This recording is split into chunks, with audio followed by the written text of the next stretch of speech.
Olá pessoal, tudo bem? Hoje nós vamos falar um pouco sobre contratos de construção, seguindo como base o CPC, o pronunciamento CPC 17, que fala sobre esse tema.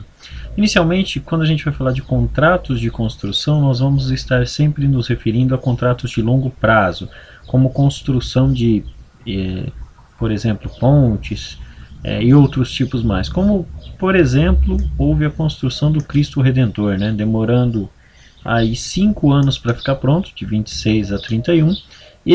Essa obra também é uma obra de construção de longo prazo. Você teve uma obra que levou 5 anos para ficar pronto. E aí vem a pergunta, como que você vai apurar o resultado dessa obra? Espero 5 anos acabarem e ao fim da obra eu apuro se houve lucro ou prejuízo? Ou faço ano a ano? Bom, a base principal da contabilidade ela versa sobre a essência e sobre a forma. Nós temos que tentar observar qual é onde está ocorrendo o fato e tentar mensurá-lo da forma mais confiável possível.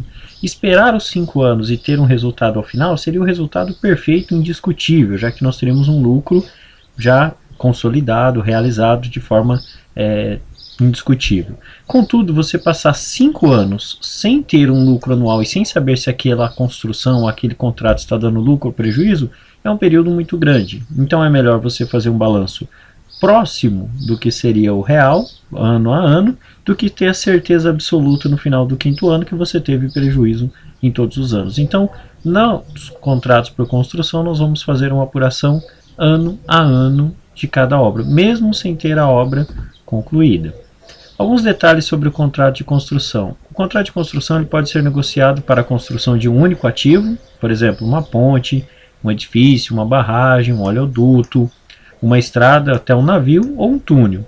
Ou ele também pode contemplar a construção de diversos ativos que estejam diretamente interrelacionados, ou interdependentes em termos de concepção, tecnologia ou função. Por exemplo, construção de uma refinaria e de outras partes complexas também de uma planta, de plantas industriais ou equipamentos. Então, em resumo, o contrato de construção pode ser só para um item, uma barragem ou um edifício, ou para mais itens também.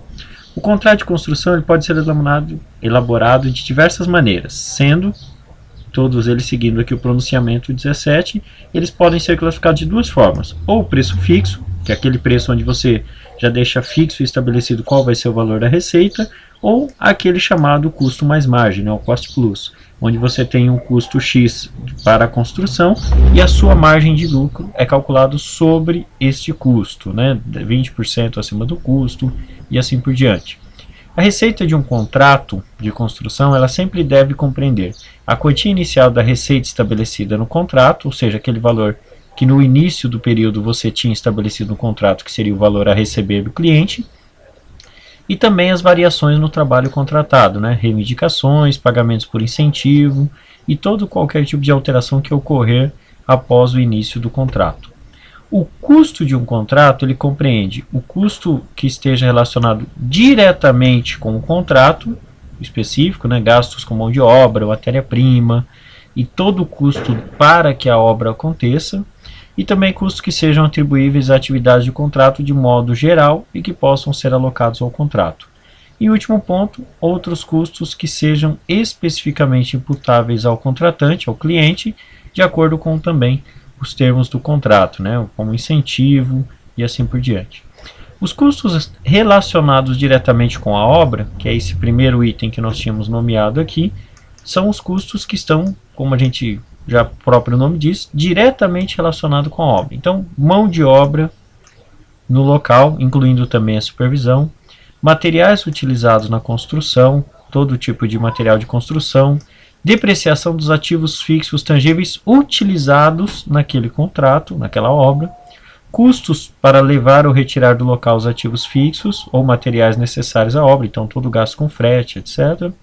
Custos de aluguel de instalações e equipamentos, concepção e assistência técnica, também os custos de retificação e garantia e, por último, as reivindicações de terceiros. Bom, o que não pode ser atribuído ao contrato? Gastos administrativos, para os quais o reembolso não esteja previsto no contrato, então todo tipo de gasto, principalmente de administrativo e venda, e despesas com pesquisa e desenvolvimento, para as quais o reembolso não esteja previsto no contrato. E também as depreciações em instalações de equipamentos ociosos que não sejam usados em um contrato particular. Então, normalmente, tudo aquilo que forem gastos administrativos e de vendas serão reconhecidos como despesas administrativas e despesas comerciais. E a receita? Como que nós vamos reconhecer a receita, Daniel? Já que eu tenho 4, 5 anos de obra, eu recebo de um cliente de uma forma, mas eu trabalho a obra de uma outra forma, em percentuais diferentes. Bom, quando a conclusão de um contrato de construção puder ser estimado com confiabilidade, ou seja, você tem uma confiança, quanto tempo falta para concluir aquela obra e os custos também que vão ser gastos, pelo menos estimados, você pode reconhecer.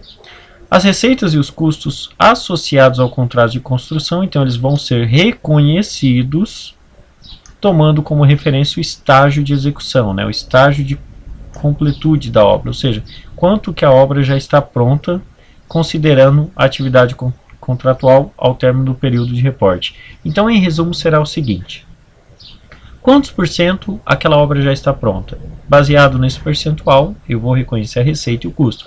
Lembrando que há mais de uma forma de encontrar esse estágio de stage of completion, né? Tanto faz medição da obra, custo incorrido e outros métodos também.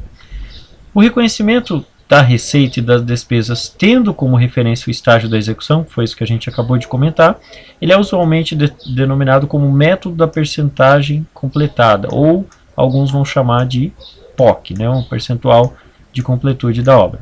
Pelo método do percentagem completada, a receita do contrato ela deve ser reconhecida como receita na DRE nos períodos em que o trabalho for executado. Ou seja, conforme eu for executando o trabalho de construção, eu vou reconhecendo a receita. Você fala, Daniel, mas espera aí, a obra só vai estar pronta daqui a 3 anos, daqui a 5 anos. Não importa, ano após ano, conforme eu for construindo, eu vou reconhecendo a receita. Afinal, eu estou prestando o serviço de construção.